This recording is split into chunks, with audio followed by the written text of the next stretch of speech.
Russian occupiers, Scout and Davlet, who surrendered to the Ukrainian Armed Forces in the Kostiantynivka area, recounted how they crawled through a sewer pipe for over 2 days to unfurl a tricolor flag for a picture.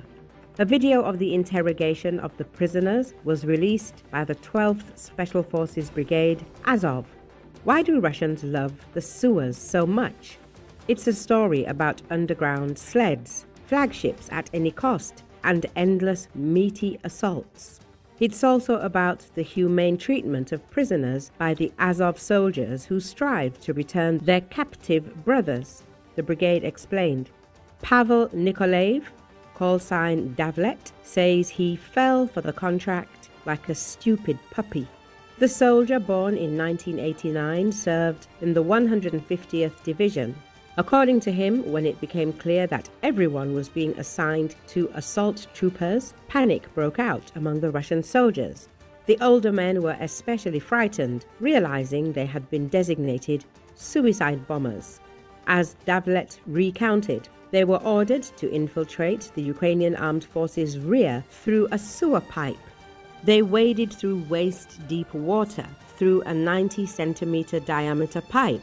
It was simply impossible to navigate through it. They traveled for 2.5 days using carts. They slept for only an hour and half the entire time. It was hell. While we were crawling through the pipe, we lost everything. Backpacks were cut on stalactites. Our vests were damaged. All the grenades were lost there. Even the fuses, the soldier says. As the Russian said, he had a hallucination. It seemed as if there was a starry sky above him. Evgeny Latukin, Scout, born in 2002, was sent to the front at the instigation of his mother, who allegedly believed he would serve in Russia. He said he suffered a nervous breakdown while in the pipeline. I started getting hysterical because you don't know how far back, how far forward. There's no water. You're running out of food. There are about 10 more people crawling behind you, urging you on. It's damp, cold, and the wind is blowing. Scout explained that the only thing he hoped for was not to die in the pipe. When the occupiers reached their destination, they continued to move across open terrain for some time. A little later, they received a message from their command that a gift would be dropped by drone. However, instead of the food and water they had expected, the Russians received the tricolor flag. They were ordered to unfurl it in a populated area to simulate the seizure of territory. The prisoners say they themselves are shocked by this attitude from their commanders. Recall in March, reports emerged that Russian troops had taken an unusual approach to trying to get behind Ukrainian lines in Russia's Kursk region, crawling through a defunct section of a pipeline that once carried Russian gas to Europe via Ukraine. Soon after, the Ukrainian side confirmed the attack, but said its forces had detected the movement in time and launched strikes as Russian troops tried to emerge. While many pro-Russian outlets have portrayed the ongoing offensive near Sudza as a success, some pro-war bloggers and propagandists have criticized the pipeline strategy as poorly planned. The Ukrainian military said they weren't caught off guard by the underground raid.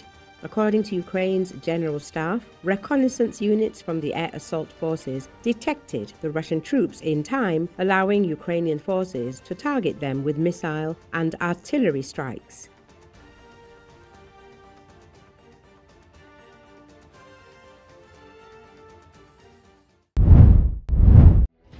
Ukrainian military intelligence has conducted a sabotage operation against Russian occupation forces near Berdyansk in Ukraine's southeastern Zaporizhia region, targeting members of the Akhmet unit allegedly involved in illegal fuel trafficking. According to Ukraine's main intelligence directorate, the strike took place on November 29 in temporarily occupied territory outside Berdyansk. HUR stated that together with local resistance forces, they identified and attacked a group of Russian fighters associated with Chechen leader Ramzan Kadyrov. The group was reportedly running a black market fuel scheme involving stolen diesel. The operation was carried out in 2 stages. Intelligence operatives discovered that the Akhmet fighters were selling fuel at a fixed roadside location. Ukrainian forces mined the site, then detonated explosives during a gathering of the group. According to HUR, the initial blast caused surviving members to flee, while a second explosion targeted a new vehicle that arrived at the same location shortly afterward. Both vehicles used by the group were reportedly destroyed. The total number of casualties among Russian personnel is currently being verified.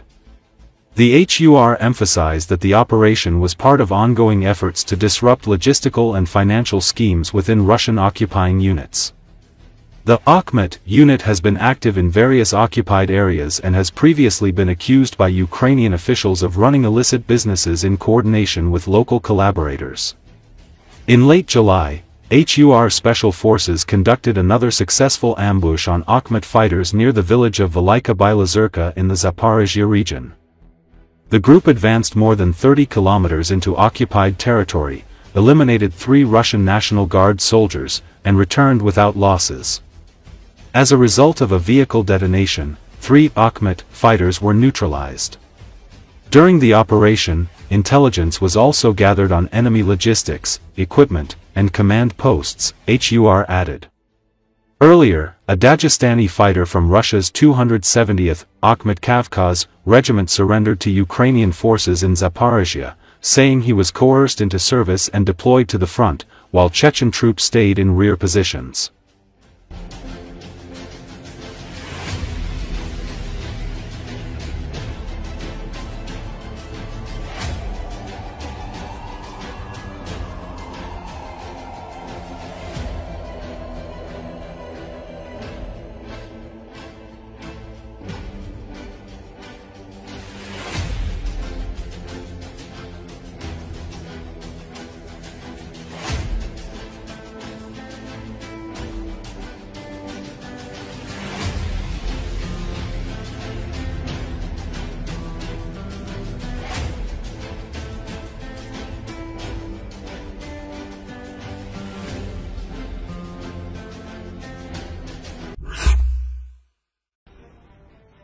Reports claiming that Russian forces have entered Huliaipol in the Zaporizhia region are not true.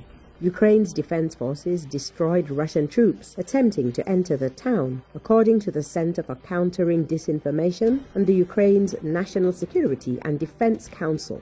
The reports about Russian troops entering Huliaipol do not correspond to reality.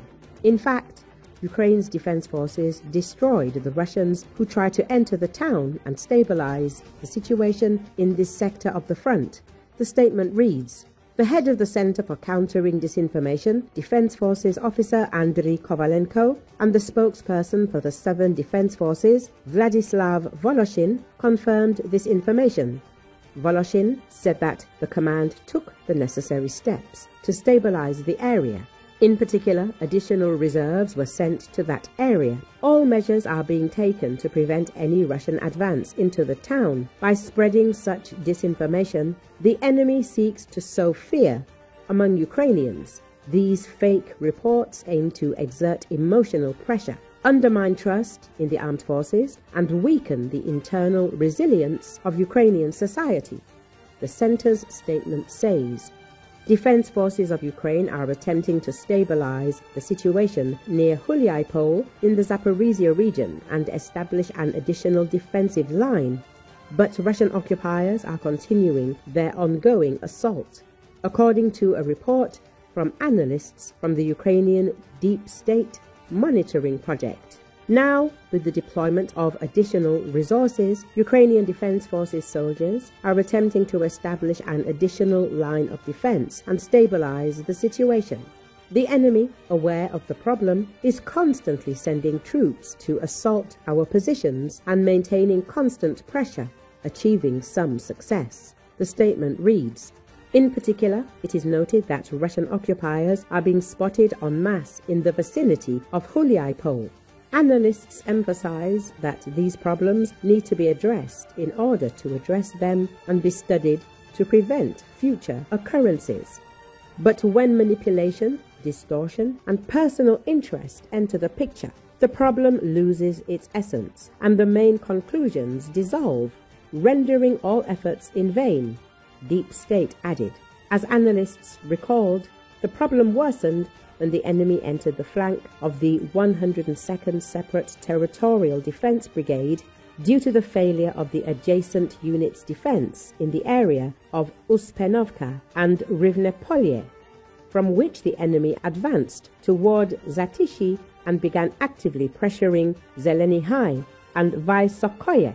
The moment someone tried to reclaim Uspenovka from the video instead of addressing the problem, the situation worsened and reached a critical point. It was from that moment that mutual accusations and distortions of facts began, each interpreting them differently, particularly to justify themselves, the statement said. It was noted that the operational command began deploying additional resources to urgently stabilize the situation. For example, fighters from the 225th Separate Assault Regiment and other units unknown to the enemy were deployed. At the same time, various discussions began circulating in society about the unfolding of events, which were described from an individual perspective rather than a broader one. We noted the fact that friendly fire had been opened due to the unauthorized abandonment of positions and the chaos that had ensued along the front line. Specific units were immediately labeled as part of these events, which were then interpreted as blocking detachments, etc., which distorts the circumstances of the events. Analysts added that the 102nd Brigade's command was responsible for the lack of communication during these events. According to Deep State, the brigade failed to communicate with its own troops or with neighboring units, which were unaware that two entire companies of fighters would be attacking them en masse in the chaos and fog.